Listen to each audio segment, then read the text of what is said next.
All right, so there's this really interesting, kind of strange thing happening in China right now. You scroll through social media and you'll see it, young people out in parks and forests just hugging trees. So what's the deal here? You know, your first thought might be, is this some kind of new eco-protest? Or is it just another one of those internet fads that's going to be gone in a flash? Well, it's actually neither of those things. It's something way more personal. It's this quiet but really significant shift going on, with a generation that is just under a ton of pressure. So let's get into it. This is the story of what's called baoshu, which literally just means tree hugging. And the key thing to get is that this didn't start as some big organized movement. Nope. It was just individual people seeking a little emotional relief, and then it just blew up online. And what's just wild is how fast this all happened. I mean, look at this timeline. In 2022, it was just an idea kind of bubbling up. Forest bathing, nature therapy, that kind of stuff. Then, bam, 2023 hits and it's a full-on explosion. Personal posts about hugging trees just go viral. And now, it's already settling into something more permanent, you know? Part of this bigger healing trend, becoming a real habit for a lot of people. And if you want to see that explosion in numbers, just get a load of this. We're talking about Xiaohongshu, a huge social media platform over there. In just 1 quarter, 3 months of 2023, posts about tree hugging shot up by 670%. And the views, the engagement, that jumped over 800%. Think about that. One hashtag, something like #TreeHuggingHealedMe, got more than 2 million views in a single month. That's insane. Okay, so this next point is absolutely crucial to understanding the whole thing. This is not about saving the trees. Let me say that again. It has nothing to do with environmentalism. The people doing this, they're trying to save themselves. It's a deeply personal search for a little bit of peace from the crazy pressures of modern life. All right, so let's dig into who's actually out there doing this. What does the average tree hugger even look like? Well, when you look at the data, the picture becomes surprisingly clear. Okay, so we're talking mostly about young professionals, right? People in their 20s and early 30s, Gen Z and millennials.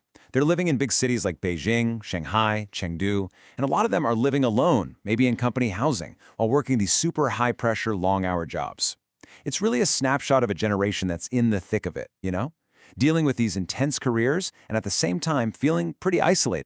And here's a really important distinction.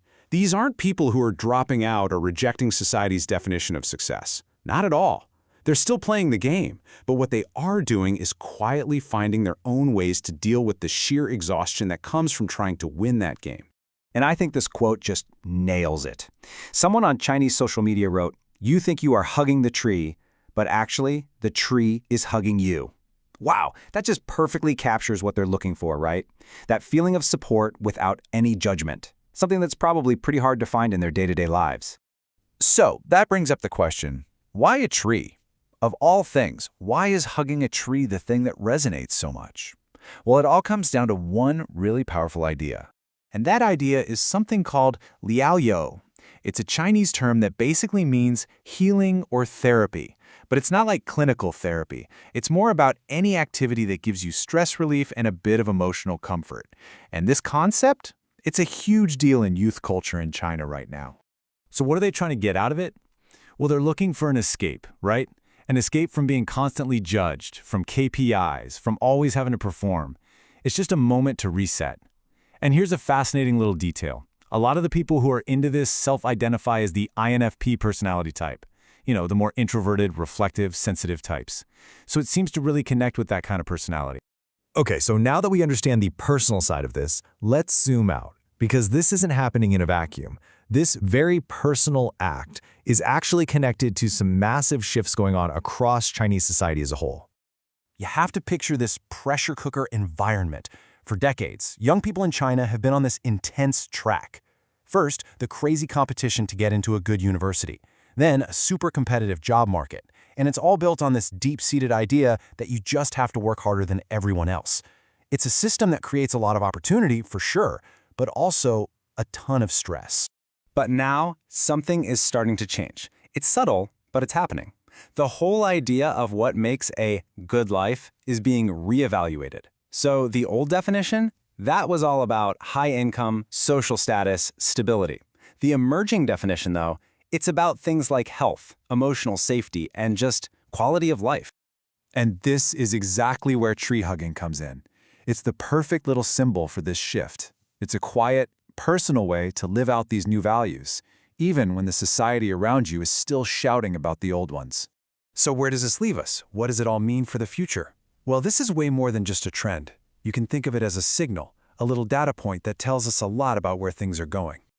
I think the biggest takeaway here is this shift away from big public confrontation. Instead, it's a turn inward. It's about finding personal, private ways to not just survive, but to heal, all within the system that exists. It's less about changing the world and more about protecting your own inner world. And that's really the heart of it. This is a strategy for self-preservation. In a world that can feel completely overwhelming, the revolution for this generation is an internal one. So in the end, you can see tree hugging as this perfect intersection.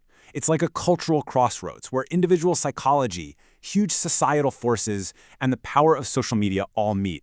And what comes out of that meeting is this one simple, silent act. And that really leaves us with one final question to think about. I mean, sure, this is a story about China, but the pressures it talks about, feeling overwhelmed, burnt out, lonely, that's pretty universal. So it makes you wonder, in our own lives, when things get to be too much, what's our tree?